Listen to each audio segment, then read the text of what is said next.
ఉంచుకున్నాక నిన్ను చూస్తే ఓర్పుతాడా ఇక? అయ్యో ఎందుకు రామా, ఏం పుట్టిందట మరి? మంచిగానే ఉంటుంది కదా మీరు. ఓర్ది వినేశాలు. ఏమో లత, నాకు అంత మెంటల్ ఎత్తాంది. ఇంట్లో ఉంటే నన్ను చూస్తేనే ఓర్తలేడు, ఇంట్లకు రూపాయి ఇత్తలేడు, పిల్లలకు చూస్తలేడు, ఎవలకు చూస్తలేడు. ఏమున్నా ఫోన్ పట్టుడు, ఎవరితోనో మాట్లాడు. రాత్రి పూట కూడా ఇంట్లో వంటలేడు. అటను పోతుండు, ఇటను పోతాండు, ఎవరి దగ్గర పోతాండో ఏం చేస్తాడో. ముగ్గురు ముత్తైదులు మంచిగానే ముచ్చట పెడతారు కదా.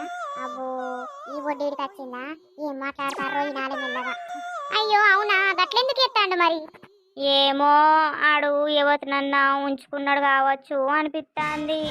అందుకే నన్ను ముడతలేడు, పడతలేడు, నాకు దూరంగా ఉంటాండు, నన్ను తిడతాండు, నన్ను ఓర్తనే లేడు. నా రాజు బంగారమే, వాడు నన్ను తప్ప ఎవరిని ముట్టుకోడు, పట్టుకోడు. వాడు నా బంగారం. అవునానే, మరి అది ఎవరితో దొరకబట్టకపోయినవే నువ్వు? అబ్బో, ఇలా విడి చూసినావా? ఏమంటాందో దొరకబట్టడట. మీరు ఏం చేసినా మేము దొరకం. అబ్బో పుష్ప, ఫోన్ ఇస్తాడే నాకు, ఆ ఫోన్ కూడా ముట్టనియడు. మరి ఎవరితో బొడ్డి? దానికి సిగ్గుమానం లేదా? దానికి పెళ్లి లేదా? పేరెంట్ లేదా? దానికి